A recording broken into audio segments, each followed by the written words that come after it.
ఉన్నప్పుడు పూజ ఎలా చేసుకోవాలి ఒక ప్రశ్న. దీపారాధన ఎలా చేయాలి, అది కూడా అశౌచం ఏదైనా ఇంట్లో ఉంటే ఎలా? మంచిదే. ఆడవారు వెలుపల ఉన్నా పూజ చేసుకోవడానికి అభ్యంతరం అనేటటువంటి ప్రశ్న అసలు ఎక్కడా లేదు. ఎందుకు లేదు అంటే, పూజ అనేటటువంటిది ఎవరు చెయ్యాలి అంటే ఇంటి యజమాని చెయ్యాలి. ధర్మపత్ని సమేతస్య అనుంది కానీ ధర్మపతి సమేతస్య అని ఉండదు సంకల్పం. అంటే దాని అర్థం ఎవరు చెయ్యాలని? యజమాని చెయ్యాలి. యజమాని చేసి, నేను పూజ చేసిన కారణం చేత నా పత్ని బిడ్డలు అందరూ సుఖంగా ఉండాలని యజమాని కోరుకోవాలి. కాబట్టి ఇప్పుడు ఇల్లాలు వెలుపల ఉంటే ఇంట్లో పూజ చేయడానికి అభ్యంతరం ఎక్కడుంది? అభ్యంతరం ఏం లేదు. ఆవిడ వెలుపల ఉంటే ఆవిడ కాదు కదా పూజ చేసేది, మీరు చేసుకోవచ్చు. ఒకవేళ ఆవిడ వెలుపల ఉందండి, పిల్లలు చిన్నవాళ్ళు, వాళ్ళ బాగోగులు చూడాలి, వాళ్ళకి వేళకి పలహారం పెట్టాలి, ఏదో పాలు కాచివ్వాలి, అటు అది ఇది కూడా కష్టం అనుకుంటే, నేను ఇందాక చెప్పాగా లఘువు చేసుకోండి. ఈశ్వర ఈ 3 రోజులో 4 రోజులో లఘువుగా చేస్తాను పూజ. ఎందుకని అంటే కుటుంబ నిర్వహణ యందు సమయం కొంచెం ఎక్కువ కావలసి వచ్చింది, అందుకని తక్కువ పూజ చేస్తున్నాను, దీన్ని పూర్ణం చేసి నన్ను అనుగ్రహించు అనండి, ఏమీ దోషం రాదు. ఇక ఆమె వెలుపల ఉంటే దీపం పెట్టడానికి అభ్యంతరం ఏముంది? పూజలో అంతర్భాగం దీపం పెట్టడం. పూజ చెయ్యొచ్చు అని నేను చెప్తుంటే దీపం పెట్టడానికి అభ్యంతరం ఏముంది? అభ్యంతరం లేదు. నేను ఇవన్నీ దేన్ని ఆధారం చేసి చెప్తున్నానంటే, ఆవిడ వెలుపల ఉన్నారు అంటే ఆవిడ వేరే కూర్చున్నారు అన్న భావన దృష్టిలో పెట్టుకు చెప్తున్నాను. అలాగే దీపం పెట్టడము అన్న మాట మీద అనేక మంది ప్రశ్న వేశారు. అందులో అన్నీ కలిపి సంగ్రహంగా నేను ఒక మాట చెప్తున్నా, దీపం ఎలా పెట్టాలి అని. దీపం ఎలా పెట్టాలి అన్నది దీపం పెట్టే మంత్రంలో ఉంది. సాధ్యం త్రివర్తి సంయుక్తం. 3 ఒత్తులు వేయాలి పూజ చేసినప్పుడు. 3 జ్యోతులు వెలుగుతూ ఉండాలి పూజ జరుగుతూ ఉండగా. ఇండ్లు వృద్ధిలోకి రావాలి అని యజమాని కోరుకుంటాడు కాబట్టి ఆ 3 జ్యోతులు తూర్పు ముఖంగా వెలుగుతూ ఉండాలి. ఇంకొక ముఖాన్ని చూడకూడదు, తూర్పు ముఖంగా వెలగాలి. 3 జ్యోతులు వెలుగుతున్నప్పుడు దీపం వెలిగించగానే అది మంగళ దీపం, అది ఈశ్వర స్వరూపం. బ్రహ్మ విష్ణు మహేశ్వరులు ఆ దీపాలుగా ఉన్నారు, త్రిమూర్త్యాత్మకం. ఇక వాళ్ళు 3 తప్ప వేరొకటి లేదు లోకంలో. కాబట్టి అటువంటి దీపపు సమ్మె ఏది ఉందో దాని మీద పసుపు కానీ కుంకం కానీ అక్షతలు కానీ పువ్వు కానీ ఉంచాలి. ఎందుచేత అంటే మంగళ దీపం అంటాం. మంగళ దీపము ఉంటుంది, అమంగళ దీపం అని ఒకటి ఉంటుంది. నేను దాని గురించి ప్రత్యేకంగా చెప్పక్కర్లా. ఎవరైనా వెళ్ళిపోయారనుకోండి, పార్థివ శరీరం ఒక్కటే ఉండకూడదు, అందులో జ్యోతి వెళ్ళిపోయింది. అందుకే ఏం చేస్తారంటే పడుకోబెట్టి తలకట్టున ఓ దీపం పెడతారు, దానికి మట్టి మీద పసుపు కుంకాలు వేయరు, అది అమంగళ దీపం.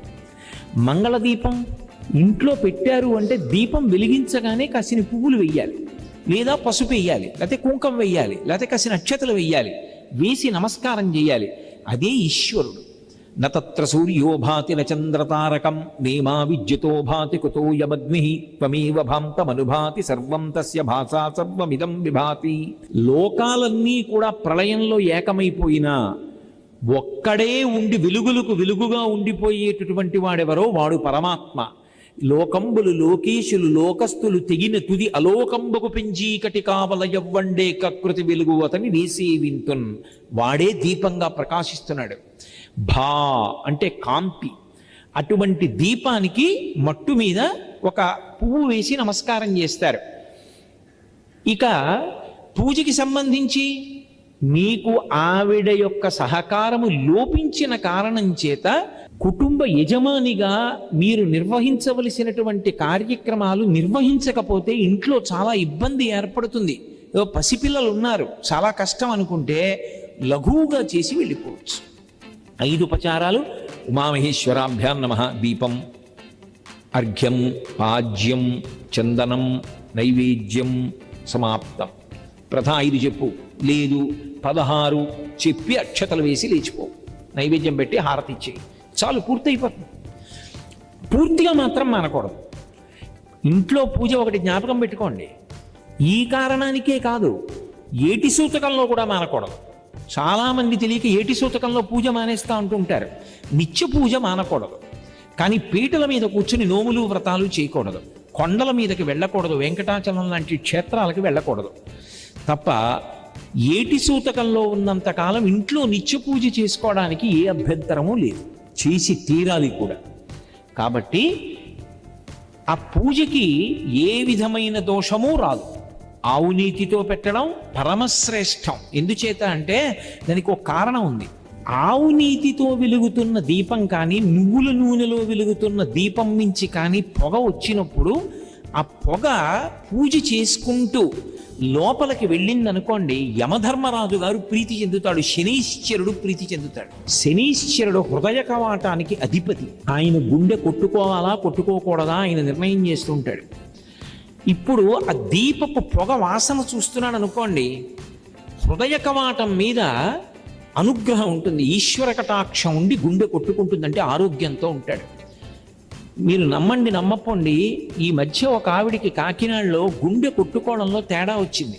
ఎంత వేగంతో కొట్టుకోవాలో కండరాలు అంత వేగంగా కదలటం లేదు, ఎక్కువ కదలకూడదు, చాలా జాగ్రత్తగా ఉండాలని చెప్పారు.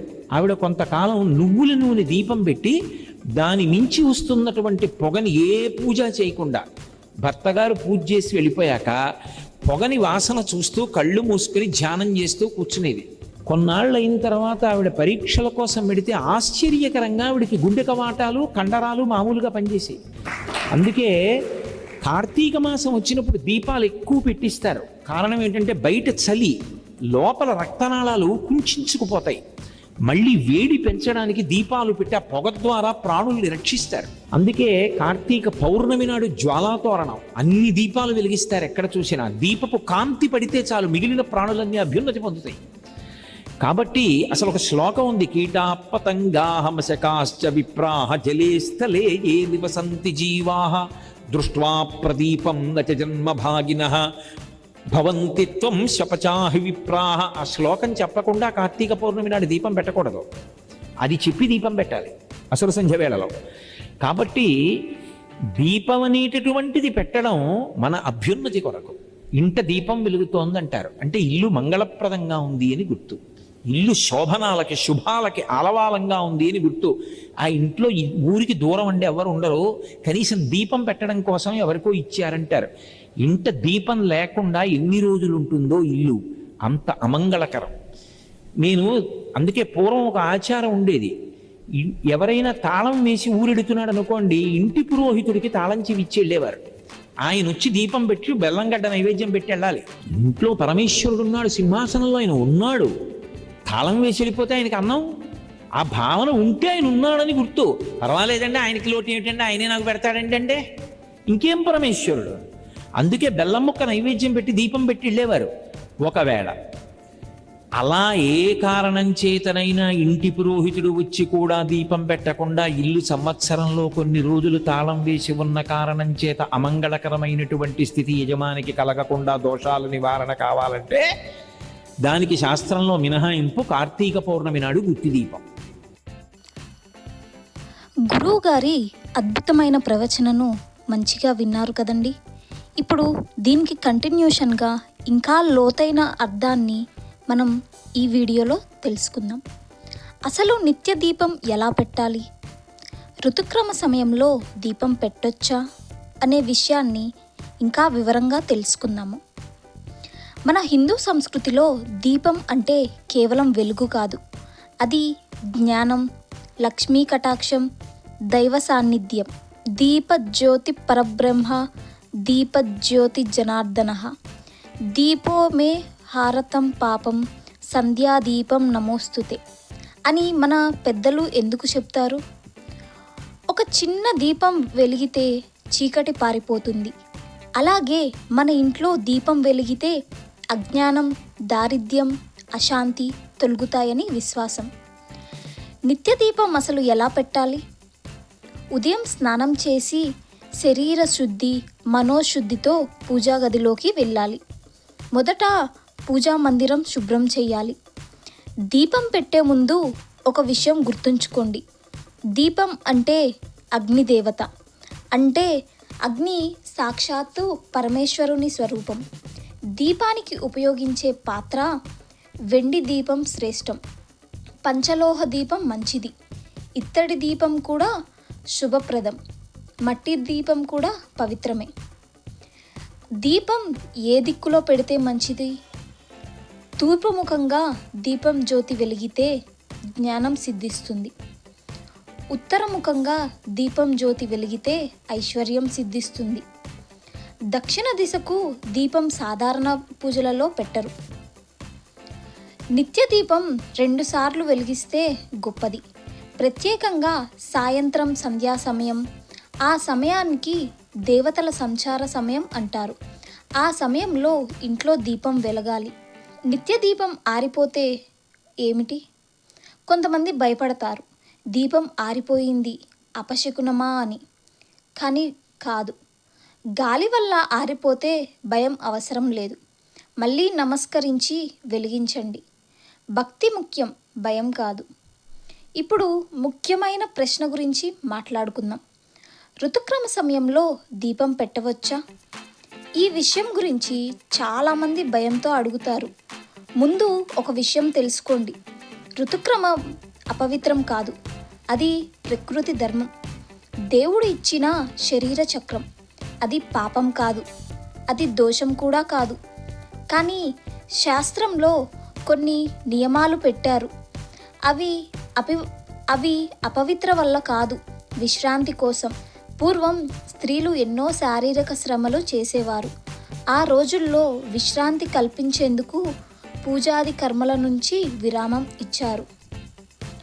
అయితే దీపం ఎలా? పారంపర్యంగా చాలామంది ఋతుక్రమ సమయంలో పూజా గదిలోకి వెళ్ళరు, దీపం పెట్టరు.